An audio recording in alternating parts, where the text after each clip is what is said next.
The grey man does whatever a grey man can. Can he make a comic feed? Yes, he can. He just did. Watch now, a video from Grey Man. A video from Grey Man. Grey Maniacs gather! Greetings, Grey Maniacs. It's me, the Grey Man, and I have some more comic books to show you. It's the last lot of books from this box number 31, and we've gone through it. We've had some nice old reprints. We've had some very modern comics for me, the New Age of Heroes, simply because they were kind of cheap to pick up. And oh, this box has got a few more modernist stuff. Right, so we've got Martian Manhunter. I'm trying to get this one together at the moment because I've got a few runs of Martian Manhunter from the past, and these once they go off sale, like a couple of months later, you can find them super cheap online quite often. So that's what I'll be trying to do: find them super cheap. But I'm a long way from getting the full run yet.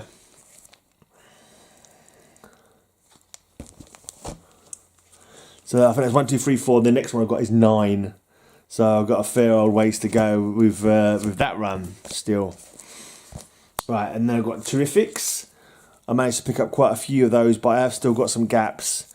I've kind of lost track of what I've read now and what I haven't read. So when I first got them, I was reading them, and then I sort of realised I wanted to get the rest of the run, and I've been sort of picking up here and there. But I was like, I'll wait till I get them all before I read them. What I'll probably do once I get the full run, I will reread the whole run again. It's got Mr. Terrific, who's leading the team. He's cool. It's got Metamorpho, who is also cool. I hope to get his first appearance sometime this year, if I'm lucky. This was cool. Tom Strong showed up. I like Tom Strong. Alan Moore property, well, originally created by Alan Moore, I believe. And he come over to the DC universe for the first time. I don't know what happened, what company Tom Strong originally was being written on, and has DC bought that company out, or I don't know what score is, but yeah, but Tom Strong is a fun character. There's some shiny foil cover here with a Doctor Doom lookalike on the cover almost. Right, an ancient evil unearthed. Yeah, the tone of the Terrifics is quite good. They're super heroic, but they're also fun as well. Quite a lot of fun goes on. You know, good. Well, it's got Plastic Man here. I forgot to mention Plastic Man, and this lady, Phantom Girl. I don't believe is the original Phantom Girl from the Legion of Superheroes, but I think she's probably from the same planet as that Phantom Girl, and I think somehow she's time displaced or something like that, which is kind of weird because in the Legion 88, I'm sure the Phase, I think her name was, she was Phantom Girl from the actual Legion of Superheroes who had been lost in time, if my memory serves correctly. So I don't think she's supposed to be that same character. I don't think she is anyway.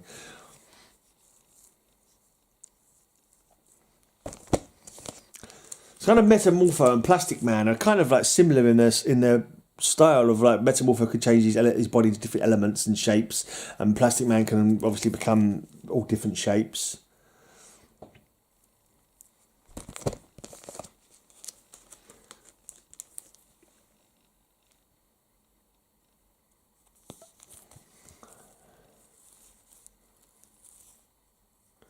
And was it Mr. Terrific? Is he the third most intelligent man in the DC universe? So they say. Probably I think Lex Luthor is first and Batman's second, or Batman's first, Lex Luthor second. I don't know. I don't think they can really quantify such a thing. Not in reality. I think it was some magazine article calls him that, and so he says it, but yeah, it's not like something they can necessarily quantify. Right, now number 21, 22 I don't have. So this is number 23. I think Bizarro joins them. Maybe he joins them or he just turns up for a bit, but I've seen a few of these ones that I've not got around to picking up yet. Time am not on your side. And you can see the heroes being time displaced in age. A terrific odyssey to the beginning and end of time.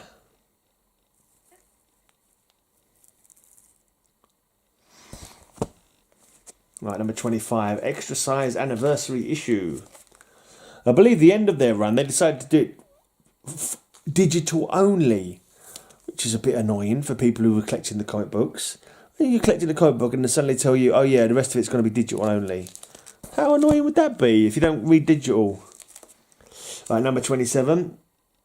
Terrifics, the smartest heroes in the DCU, and Plastic Man. So in other words, he's not smart at all, but these apparently are the smartest heroes in the DCU, and Plastic Man. So good to see Ted called there. Man Bat, Kirk Langstrom, Mr. Tom Strong. Metamorpho is not that smart though, is he? Metamorpho wasn't a scientist at any time, and there seems to be Atom. I'm not sure who the other guy is. Who looks like Atom? Is he another Atom? Seems to be two Atoms there.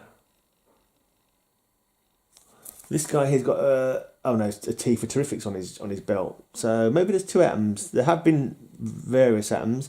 Is that Dr. Light in the background there?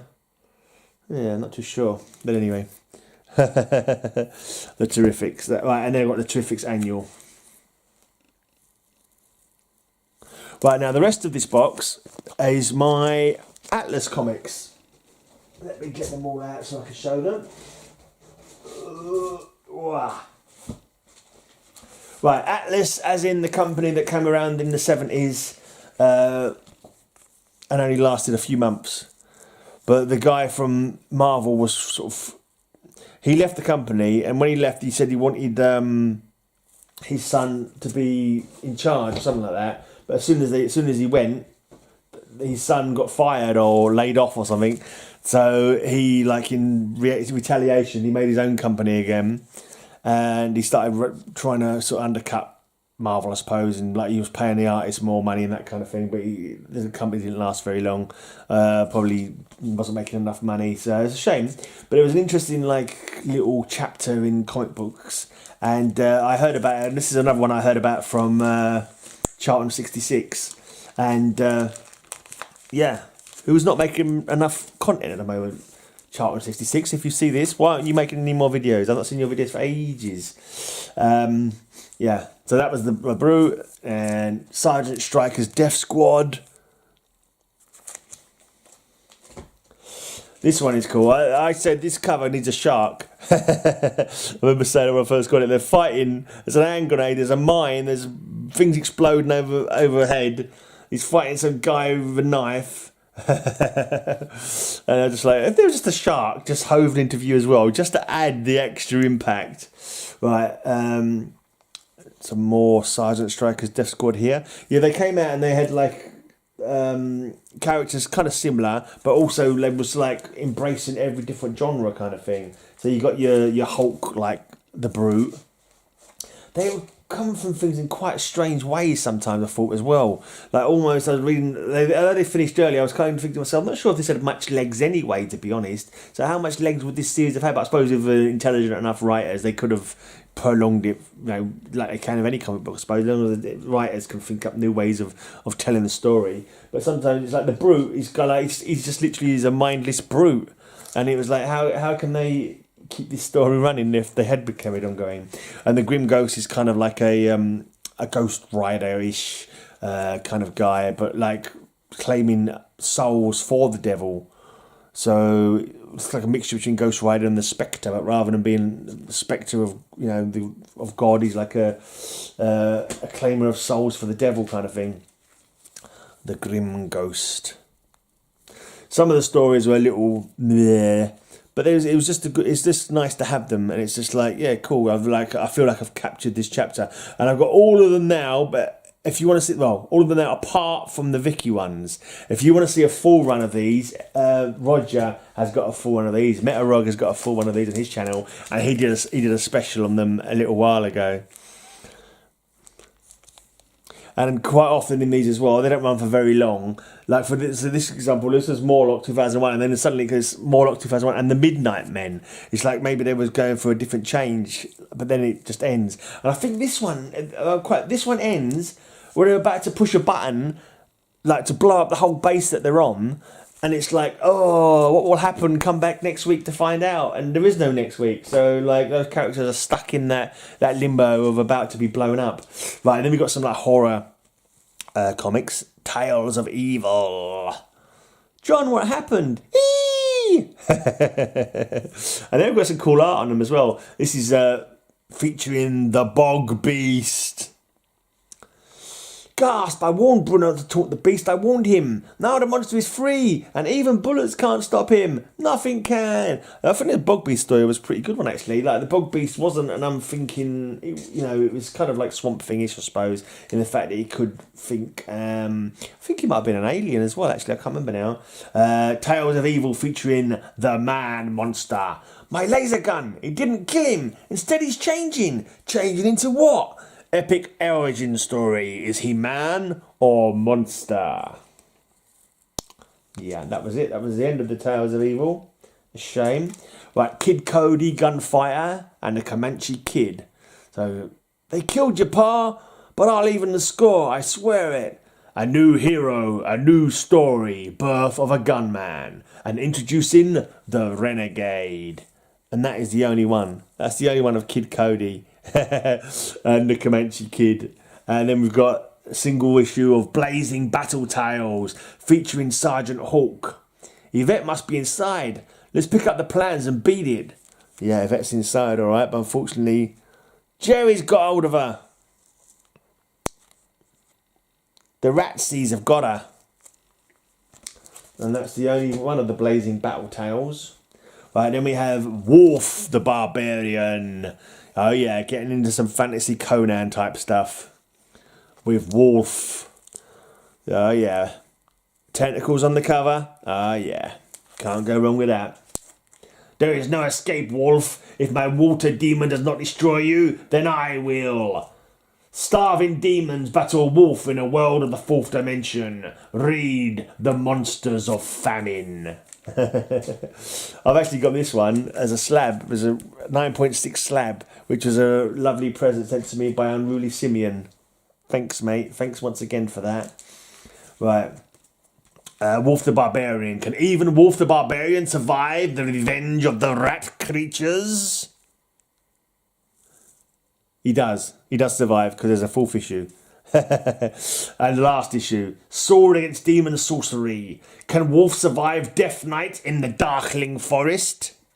I'm pretty sure he does, but there's no issue 5 to see his ongoing adventures. It's kind of a shame. I did hear that the properties have been bought. All these properties have been purchased by a movie company. So it'd be nice if there was some kind of movie or more comic books from them. Or yeah, I just think that'd be cool. I enjoy.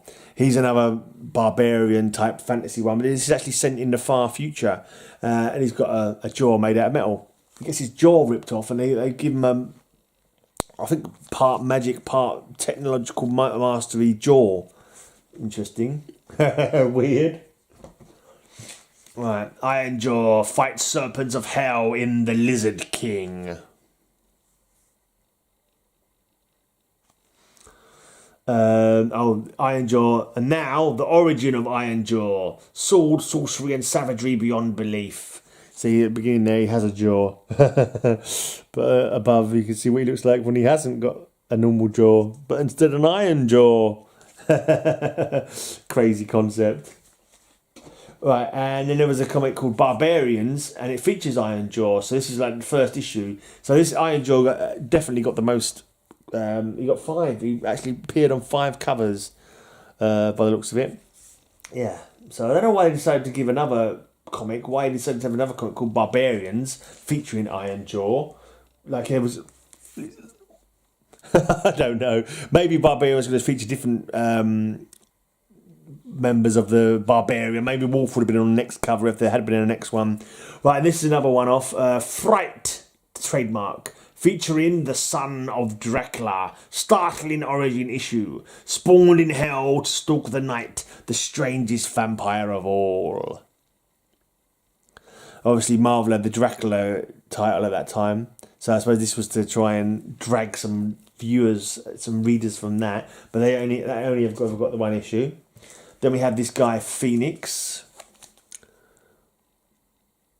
I can't really remember this story much at all, to be honest.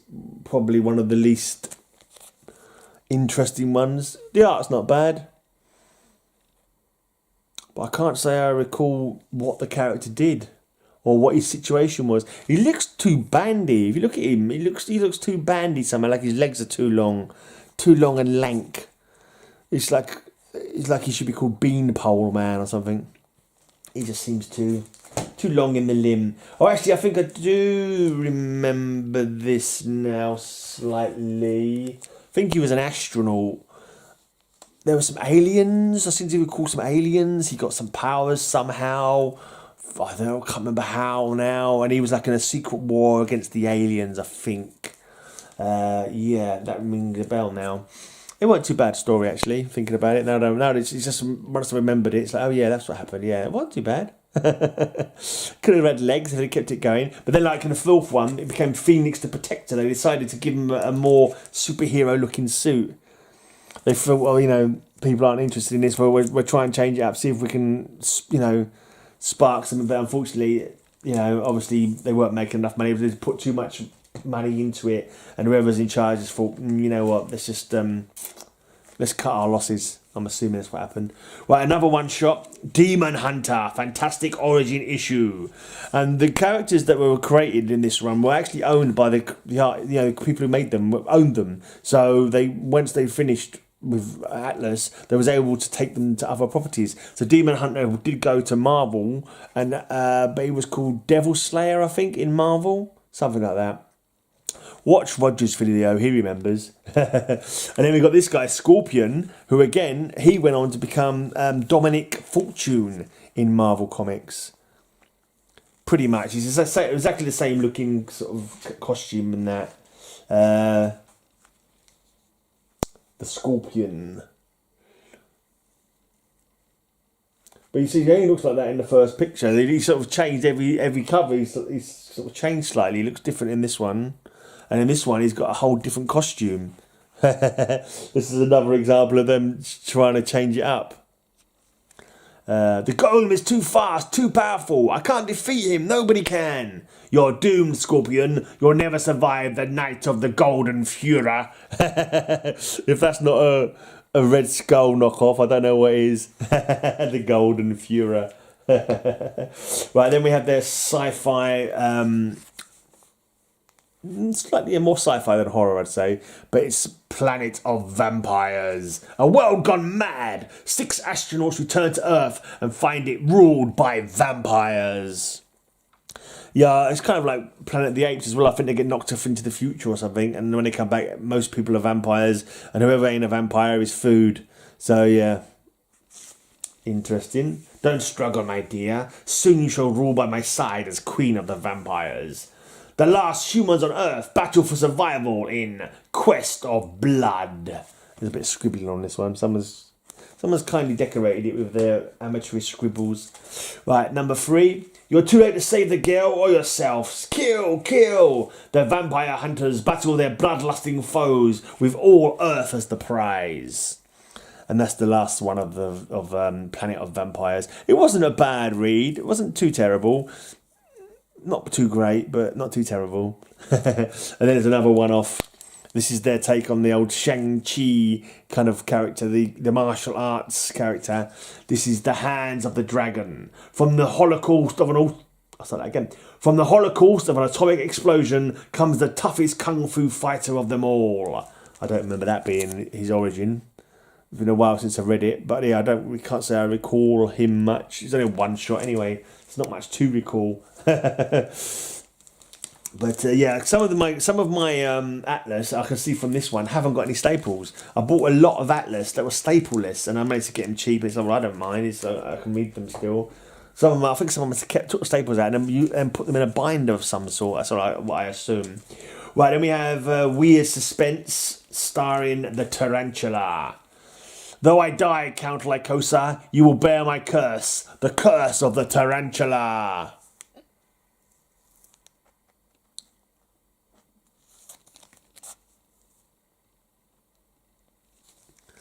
I am immortal, Lycosa. When these strands break, it is you who shall die. No time to spin a new web. I'm doomed. Tarantula uncovers an evil spider cult in the heart of New York City. Read The Spider Priestess Strikes. So I suppose this could be said to be their Spider-Man-esque. But he was kind of like cursed. And I'm sure he had to kill. I'm sure he killed villains to drink their blood or something like that. I'm sure he was quite dark in his aspect. Another thing I was thinking about, because this is like his origin was like based, I don't know, in Europe in I don't know 1500s or something like that. And I was thinking, did they even know what a tarantula was in them days? Because the tarantula I thought was a spider from South America that wasn't discovered until, I'm assuming, I don't know. Did they know? I have no idea if they did know what a tarantula was in Europe at that time. In medieval Europe, I have no idea. Possibly they did. Possibly they didn't. I don't know. Answers in the comments down below. Then we got number 3. Night of the Living Gargoyle. Death stalks a tarantula with wings of stone. That creature! It's ripping the tarantula apart! Right, then we got hard-boiled cop drama. The word from the mob is out. Get on target. You've had it now, Target. You're going down with the ship. Target tackles a vicious drug ring in the Boston Tea Party. Yeah, that was a terrible time in history where you destroyed some tea. You heathens. Destroying tea like that. No wonder we decided not to keep you. Yeah, that was a jest there for my American friends. What's it? The old guys who like old comic books. Jason Mink on his channel, he's done a few mentions or sort of run-throughs of the Target comic books. Yeah, and then for some reason they obviously straight away were like, well, yeah, that he's good enough as a hard-boiled cop, but let's just give him a costume, shall we? Let's give him a costume. We may change it from Target to John Target Manstalker. Bullets blaze in hellbent action as Target tackles the oil baron's death squad. Yeah. And anchors away, creeps. Here's where Target mops up. Wrong, meddler. You'll never survive the doom skulls of Professor Death. Fast action, fury as Target fights the diabolical Professor Death. Yeah. So it's like an immediate change of plan. Oh yeah, we won't bother with the cop stuff. We'll make him a superhero as well. I quite like this. It's Steve Ditko art. I thought it was quite a good. I thought with the first one, I was like, yeah, I like this story. This is a pretty cool story. Pretty cool action. I quite like the origin. I thought it was good, and the covers are all fantastic as well. Can't remember some medical compound that gives him super strength and stuff. I got a feeling it was something to do with animals. Like you can, not quite Animal Man, but I can't remember now. But there, good comics anyway. You've had it, Destructor. Nobody can survive the burning clutch of Death Grip. He's right. His power is even greater than mine. I'm done for. It says, born of fury, sworn to vengeance. He is the Destructor. Love that kind of cover. That's classic. It's such a classic kind of, superhero in the clutches of a villain who's overpowering him. Like, he's inches from death kind of thing. And that cover as well, just bashing through the wall, ready to save the day. It's awesome art on those ones. I'm not sure if the covers were by Ditko.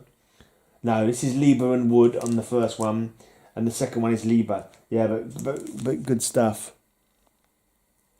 That's Larry Lieber, isn't it? Who is the brother of Stan Lee. But the interior art is Ditko, and they're all cool. Well, I'm not sure who did this third one. The Huntress has won. She's defeated the Destructor. Now nothing can stop us. The city will be ours. Look at him. Look and see. A Destructor no more. I love this one. This villainess on here is a... Whoa. She's a strong woman. She's a strong woman, but strangely alluring at the same time. Just great art. I'm not too sure. Maybe the lions aren't as lion anatomically correct as they could be. I don't know. But yeah, it's just a great image. Once again, the hero on his knees, looking, just the sort of comic that, to me as a kid, would be like, oh man, oh no, I need to know what happens to the Destructor. Right, Doomsday -1. Kill the surface dweller, killing now. I like that blur. Born of fury, sworn to vengeance. He is the Destructor. Just the whole thing, the blinking, the logo, the top blinking dress, the blinking logo, the trade dress of his name. just yeah. This one, it kind of takes a bit of an X-Men turn, it felt to me. I remember reading it like X-Men kind of trope. These people, almost like the Morlocks, like living under the ground. Wanting to sort of like recruit him because he's an outcast like they are, kind of thing. Well, this one, some people have. I've seen a video or two. People are like, oh, look at that! It looks so rubbish. But yeah, it was a little bit on the not the greatest ever, but it was decent enough read. Tiger Man. Oh, some crazy. I can't remember his origin now. It's something daft like bitten by a radioactive tiger or something like that, or injected tiger blood. I can't remember what the story was now. He got some powers, but I think he's just like agile and strong. But then he's got some claws on his and a horrible looking mask. Maybe that is quite a bad. That's not Ernie Colon's greatest work, I don't suppose. Though it has lots of merit to it, actually. Look at the figures. The woman prone on the ground, the thugs. Just his face, kind of like depiction looks a bit off. Right. With man-like cunning, with bestial fury, he stalks the night. Good action collage. Tiger Man.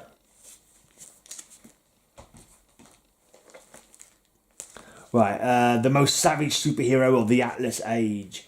Don't worry about saving him, Tiger Man. You're next. Be there when our feline fury discovers the death that man called Hypnos. I actually can't read that because there's a label over it, so I'm just guessing what it actually said in that box there. But yeah, rooftop battle. Can Tiger Man save the falling person that Hypnos has blasted over the edge? Or it probably mind controlled them to walk over the edge. I can't remember now, it was a while back. Right, there's another police one. Police action featuring Lomax, NYPD, and Luke Malone, Manhunter. See if I can see who the artist of this cover was, but pretty classic. Woman in distress, hero coming to save the day, thugs trying to stop him, and getting filled with lead. That's what happens. Right, last one. Cougar. I think I'm assuming it's only up for 2 issues because I've only got 2 issues, so I'm pretty sure I have the whole run and I haven't missed any. Right, the Cougar.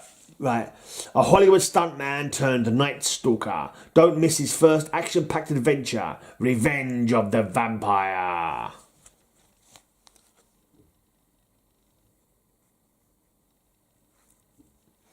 Quite a cool action cover, even if it doesn't make much sense.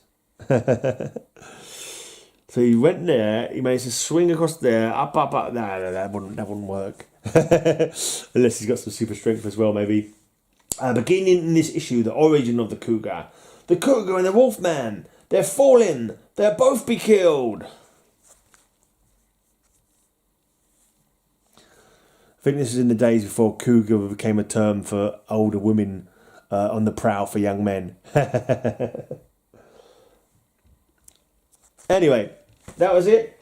That's everything for this box. Cheers for watching, and yeah, I'm off. Back next week with box 32, and until then, actually won't be next week, will it? It'll be next week for me now, but for when you're watching this, it'll be later in the week. That's it, later in the week. I'll be back with more from box 32, but until that time, I wish you all a great magazine day, and I hope that all your news will be good news. Hey you! Yes, you! Have you left a comment down below yet? Have you given this video a thumbs up? Well, I suggest you jolly well get on with doing them now. Thumbs up, comment down below. You know it makes sense. Comments and thumbs up are the way to go. Woo!